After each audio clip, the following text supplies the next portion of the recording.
Thank you for downloading this podcast from the British Theatre Guide. For more information about British Theatre Guide, please visit britishtheatreguide.info. Kimber Lee's provocatively and profanely titled winner of the first international award at the Bruntwood Prize for Playwriting in 2019, Untitled Fuck Miss Saigon play, opened in June 2023 at the Royal Exchange Theatre as part of the Manchester International Festival and will transfer to the Young Vic in London later this year.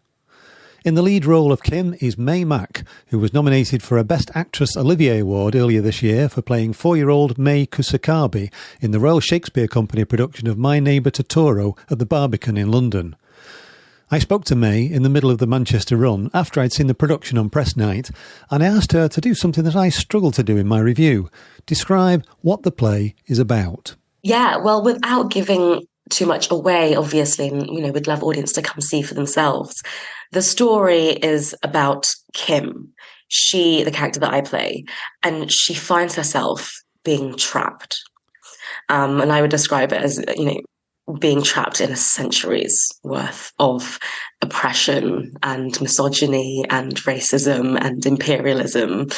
And throughout the play, you watch her go through these times of oppression and work out how the hell she's going to break out of it. And it's the really exciting thing for me is to go through that journey with Kim and really resonating with that, the way that she finds her voice, she finds her agency, she finds her power, and the payoff is pretty delicious. Yeah. I mean, the title makes it sound quite serious and confrontational, but it's actually just a mad, fast-paced comedy for most of the time, isn't it? Oh my God, it's hilarious. Like, most of the rehearsal process was just me trying to clutch my belly because I was laughing so much. Like, it's just hysterical. And that is the ultimate obstacle to us getting any work done, is because we're laughing constantly.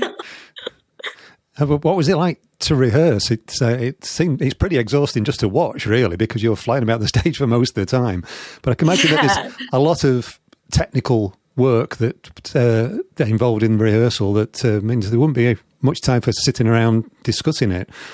Well, we did quite a lot of both, really. Like, Roy Alexander Weiss, genius director, and a dear friend, he was very clear from the beginning rehearsals that this play lives in our bodies. It is totally embodied physically, as you saw. But the topics that we are talking about required us to have many, many conversations. And especially as East Asian women in the room, the way that these stories have affected us, how these tropes and these stories with lack of nuance or three-dimensionality have been very harmful to us in our lives, in society in general, the way that we experience them. So, we did a really healthy amount of both to create the show. And the process, it required us to be very honest. And the title itself is punchy and it's very spicy for a reason, because it speaks to generations of truths that have been mistold, misappropriated, that have been co-opted by people whose lived experience isn't theirs. And so it was a real moment of, for me particularly, reclamation. That's what the play feels like to me. It feels like an opportunity to reclaim a narrative that has not been told by East Asian women themselves for most of history. And now it is being told by Kimber Lee, who I saw her talking about the title, saying that it was basically a working title that stuck, but it is one that grabs the attention. What did you think when you first saw it? I mean, yeah, it totally grabbed my attention too. And I suppose I had the same thing. When I saw it, I was like, this is so exciting. What is this going to be? And then, I scrolled onto the first page and immediately started laughing. And I was like, this is good. And the thing that Kimber does brilliantly is that the play is never preachy. It never lectures. It's just very honest about its experience. And Kimber's very honest about her experience. And she just lays it all out on the table, and it's up to the audience to take it in however they receive it. And so that's a really beautiful thing about this play. And because the working title, when I first received it, the title was still Untitled Fuck Miss Saigon Play, brackets, seriously, this is not the title. And I think, as Kimber has said in other interviews, it just ended up sticking because ultimately, that is what inspired Kimber to write the piece to begin with. But the play is so much more than the title. I think that's what people can I think people have come at it thinking that it's one specific thing because of the title. But as you've experienced, David, it covers so much more ground. And that's what I really admire about the play and the way that it's written, that it would be sort of short-sighted for us and the things that we want to explore in the play to just focus on Miss Saigon. And yes, it's a very real thing that we should look at and focus on. But it's not just Miss Saigon. It's so many other narratives throughout history that have peddled dangerous, harmful, painful tropes and misconstrued and misportrayed Asian women and Asian stories full stop, and the imperialism that comes with that. Yeah, it's not just all one-sided either, because you have a character who's seems to be your mother at one point. It's very difficult to pin down any of the characters who they are, but she has a very long speech where she's basically saying, even though she's South Asian herself, she's saying, I don't know what all the fuss is about. Why do you have to make so much fuss? There is the other side of the argument as well in there, isn't there? Yes. Well, that's the thing about, the East and Southeast Asian experience, is that because it can cross intergenerationally, and people's experience of the same experience can be very different.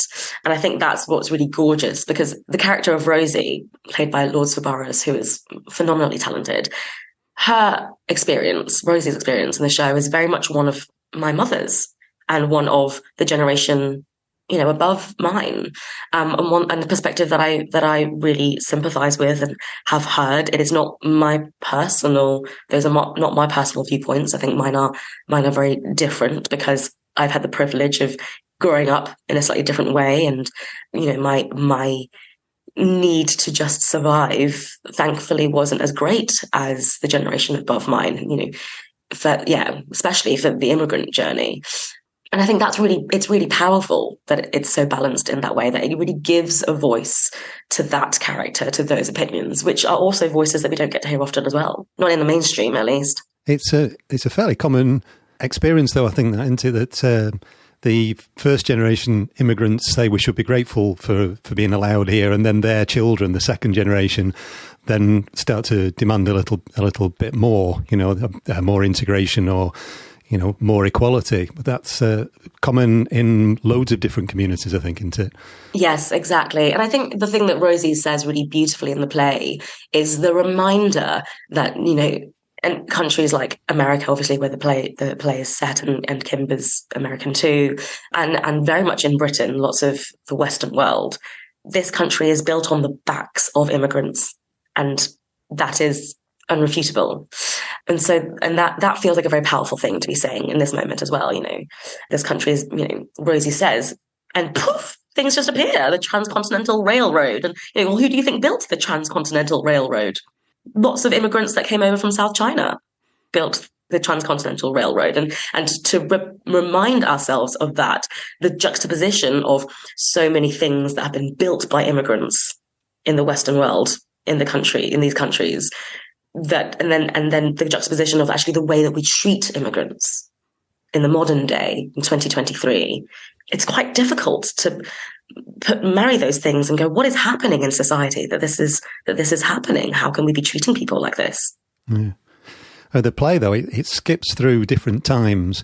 There's a lot of repetition, and then it skips genres. It's almost science fiction. You're in the realms of sort of Doctor Who and time travel by the end of it. Is it difficult to keep track of that? I mean, something that I've always found is if something's very similar, repeated very similar, it's really hard to learn to keep track of where you are. Do you have notes backstage or something to say which scene you're in? Well, I mean, Rochelle and I especially don't spend very much time backstage. I mean, everyone is just, is working very, very hard, as you've seen, David. At the beginning, I think there was a moment where we're like, wait, which year are we in? What cycle are we in? And so it did get quite confusing at times. But actually, once you get into the rhythm of doing the whole play from beginning to end, because the emotional arc of it becomes quite clear, and Kim's awareness growing it becomes quite clear, we don't lose track of it at all now, because each world is very distinct. Yeah. But the really beautiful thing that we've been talking about in rehearsals are these dials I suppose it's been fun for us as artists to sort of really flex our muscles in this way and work on our craft in this way, because with each cycle and each repetition, we have to be very clever and sensitive to these dials of like, well, where is the humor? Where is the truth? Where is, the emotional part of this moment? And where can we heighten the drama or heighten the theatricality of it? And so these very sensitive dials are ones that we're sort of constantly playing with to give those effects, because it crosses timelines and genres, which is incredibly exciting, but also means that we have to be very careful so that we keep the audience on the ride with us. It is a roller coaster for sure. Yeah, I can imagine one of the most difficult parts to keep you a straight face would be when you've got the guy who's playing the good-looking Western guy speaking this gibberish, various different Asian languages just straight at you. He's hilarious. Tom Weston-Jones and Jennifer Kirby are so funny in their roles. I mean, everyone is hilarious. It's a laugh out loud play. It is very much for the first half. You're constantly laughing out loud. Yeah, and I often find myself struggling to not enjoy his performance so much that I corpse because they're so brilliant. Yeah, and because those roles are, despite the comedy of it, they are quite violent, because the violence they enact is insidious. And so we are very lucky that as a company, everyone is so lovely and brilliant and tuned in to the political conversations that we are having, both in the world and in the play. So I feel very lucky that as a company, we all get on so well and we can all look after each other so well. Yeah. I put in my review that I think it was Mel Brooks once said that his greatest weapon against fascism was ridicule. And that's really what you're using here. You're ridiculing these situations. So the middle-class white audience at the Royal Exchange are basically laughing at themselves in a sense, aren't they? Yeah, I mean, I think there's a part of that for everyone. And I think humor is the tool that we use to navigate a world that is very difficult and complicated and traumatic. And I think there are things for every audience member, because it is funny just in so many different ways that yes, often you find yourself laughing at yourself, you're laughing at the characters, you're laughing at the people you're with, you're laughing at the ridiculousness of it all, and kind of laughing at society and being like, well, this is ridiculous, isn't it? Yeah. Isn't it? Yes. Well, it is. So yeah, and then but by the end, I think lots of our audience members have come away feeling incredibly, well, yes, provoked, but pensive, because you've gone on this journey of laughing, and I think as an audience member, your awareness grows as Kim's awareness grows, and so you're sort of, the audience feel with Kim in that way, and then by the end, it's like a gut punch, and then some tenderness as well. And I think that already is quite a tumultuous emotional journey for any audience member to go through, really. Yeah. Whereas if it's too serious from the start, if you've been harangued, it's a bit of a turn-off unless it's something you agree with already, isn't it? Yeah, and also I don't think that's interesting in art, to just preach to the converted. I think it's interesting in art to use it as a vehicle to ask questions, to provoke conversations, because otherwise there would be no point in us making the show where people just go home and forget about it, because we've given all the answers, or rather our answers, to people and preached them. It's much more interesting for us to ask questions and have the conversation with our audiences, and then have the conversations with them in the bar, and then for our audiences to have those conversations at home with their loved ones and with their friends. And that's the power of it. The things that we're trying to talk about. We hope that more of these conversations can happen in society in general. I was at the theatre in Manchester again last night, then talking to a fellow reviewer who said he really enjoyed your play, and he said soon he's going up to Sheffield to see Miss Saigon, which it must be a coincidence that it happens to be on at the same time, but it's interesting, isn't it? It is an absolute coincidence, and I wonder what forces are at play for this coincidence to be happening, and yeah, lots of people have said the same, that they've seen their show, their Miss Saigon and come to see our show, and vice versa, the other way around. And I'm intrigued as to how people are experiencing both. And I'm interested in going to see it myself, not least because, it's the show that our play is referencing and that we are in conversation with artistically. And because I haven't seen the Sheffield production, I won't comment on it directly because I wouldn't want to judge something that I've never seen. But I did see the production in London in 2014, and it was a difficult experience. I found it really uncomfortable. There were parts of it, especially the overt sexualization of East Asian women in the Miss Saigon, that first song. It was quite horrific, to be perfectly truthful about my experience. And, the lens of which the audience are led to see the American-Vietnamese War. And the fact that we still call it the Vietnamese War is also troubling to me, because the Vietnamese don't call it the Vietnamese War. It's partly the American War. And the harm, historically, that we know that the Americans did to Vietnam, and the harm that is still very much present in the country. The effects of that war are still very present to this day. I struggle to see these GIs presented as heroes in some way, or that we are asked to really sympathize with them, because yes, every human being deserves that sympathy, but to be told the story from a GI's perspective I found it very, very difficult.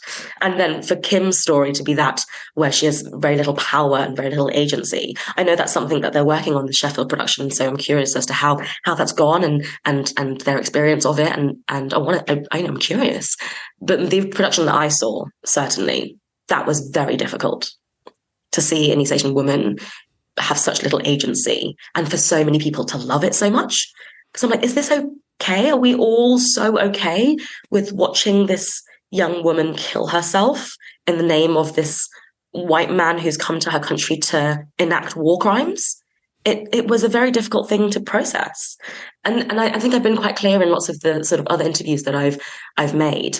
I'm not interested in attacking one singular production in any way.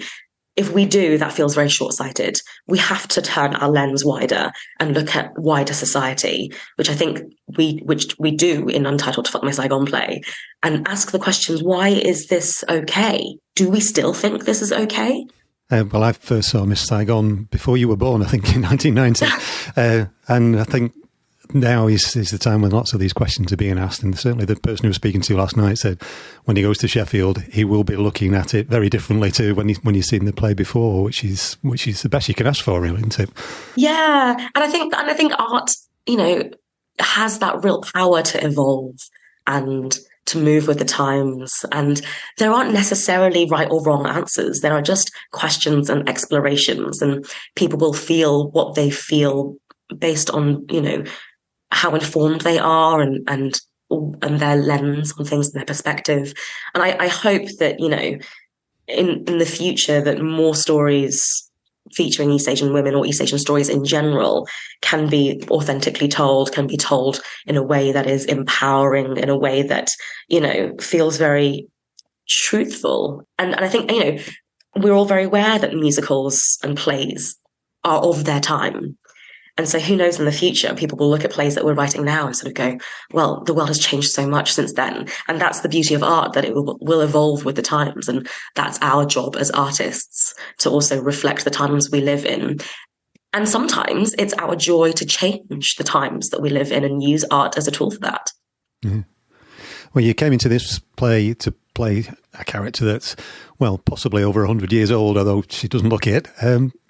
From playing a 4-year-old in a production that was extremely successful, and is being repeated at the Barbican later this year. So what was the experience of My Neighbour Totoro like for you? Oh my God, I think I have never experienced so much joy in my entire life. I'm already a huge Ghibli fan, and one of my first ever jobs was playing Princess Mononoke in Princess Mononoke, Mononoke Hime, with Whole Hog Theatre, directed by Alexandra Rutter, who is a real pioneer in this genre of anime to stage adaptation, and her work is very much focused on Anglo-Japanese collaboration, and she's a genius. And so the privilege of having performed in two Ghibli stage adaptations is the honor of my lifetime. And the way that we made My Neighbour Totoro was so beautifully collaborative, and because most of the cast, 60% of the cast were of Japanese heritage, and it just felt like such a gift to be working so authentically and to be honoring Japanese culture, and for us in the room to be honoring East Asian culture and the melting pot that was the company. It was really gorgeous, and we made it with so much love and so much heart and so much soul. In some ways, it felt more like we were making art than sort of theatre itself, and our audiences thankfully really felt that. They felt how much love we poured into the show, and the response was just so great. I'm just thrilled that people loved it as much as we loved making it. Yeah, and you're working with Phelim McDermott, who's he's one of the most laid-back people I've ever interviewed, but he creates these massive productions in opera and music theatre, but he's still very keen on improvisation. So you say it was a very collaborative rehearsal period. Yeah, entirely. And Phelim is a genius. Oh God, he's a genius. And when Joe Hisayashi, who's obviously the composer for a lot of the Ghibli films and for Totoro, who is our executive producer, Joe Hisayashi-san picked Phelim he picked most of the creative team, but Joe-san picked Phelim because Phelim reminded Joe of Miyazaki-san, of Hayao Miyazaki. And I do see that comparison. They both have that something that it's a very unique, like, it's laid back for sure, but just exudes artistry. And in the room, we were always invited to improvise. And that's the way that we created the show, was through improvisation, and then found the things that really worked and bedded them in. But even throughout the run, Phelim often asked us to continue to improvise. And so especially Amy Okamura-Jones, who played Satsuki, Mei's sister, for us especially, we had a lot of freedom to improvise. And on the night, we would change things all the time. We kept it very fresh, because also, depending on how we felt, it was a very truthful performance for both of us. And the improvisation really helped with that. It was new and fresh almost every night. Yeah. And of course, Phelim also grew up in Manchester, and one of his formative experiences, he says, was going to the Royal Exchange when he was younger. So he sort of brought it full circle. I love that. It's gorgeous. A full circle. Yes. The Royal Exchange on the round. Very good. Yeah. Sorry, unintentional pun, but I'll own that one. But you also ended up in the King's coronation concert as well, didn't you? Yeah. It was, firstly, Nshiti Gatwa is just a stunning performer, and it was just gorgeous to work with him. And it was the RSC. I've had a gorgeous time working with the RSC, and the way in which Tamara Harvey and Daniel Evans, their vision for the RSC as the new artistic directors is exciting. I'm excited for them.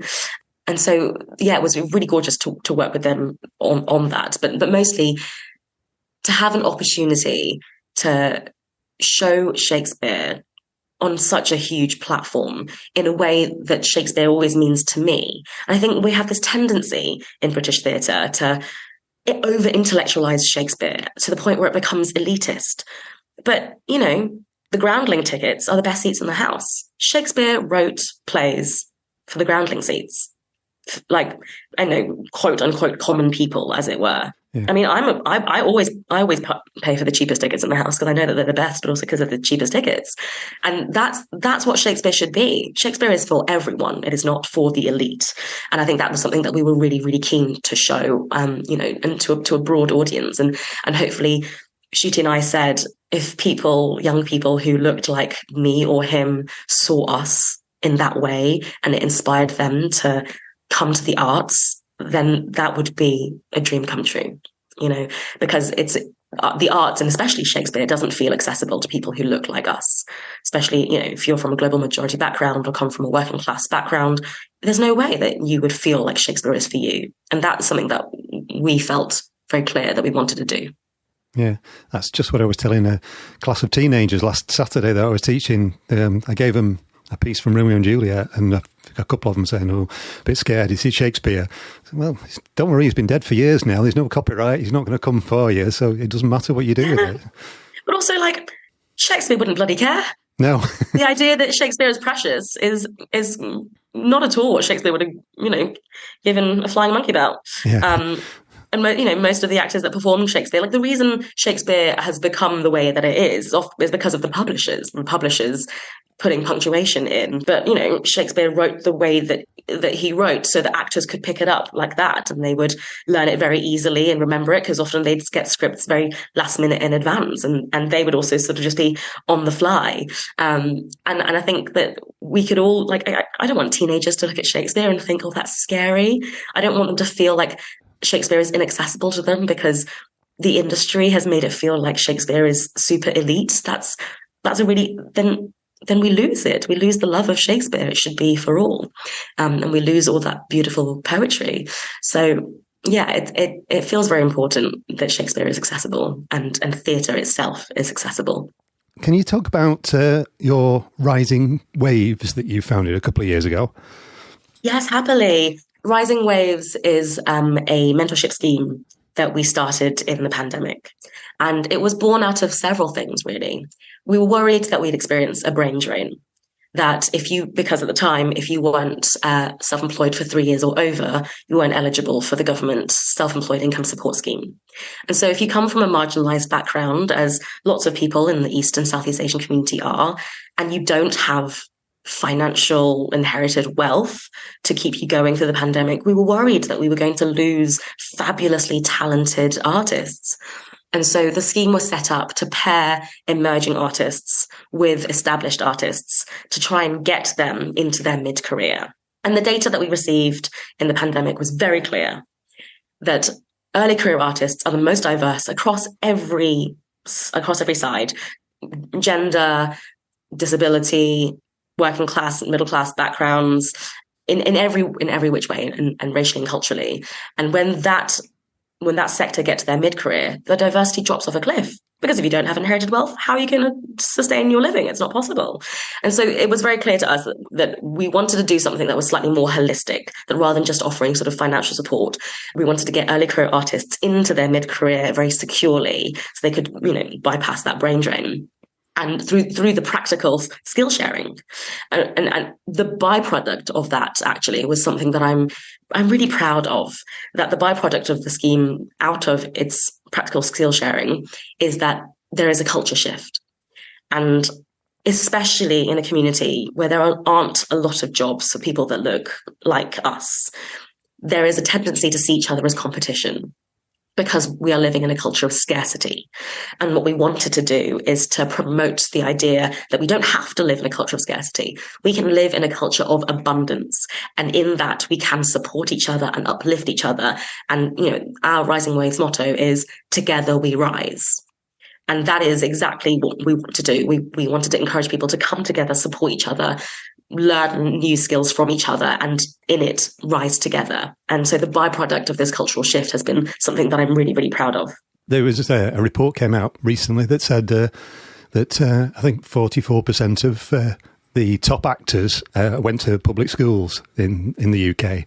So that speaks something about diversity in itself, doesn't it? Exactly. And I think that is something that we all need to be incredibly mindful of in our industry, and make provisions to support artists that don't come from privileged backgrounds. Otherwise, the art that we make will start to all look the same, because the lives who are telling them will have been the same lives. And art in itself benefits from having more diversity. Yeah.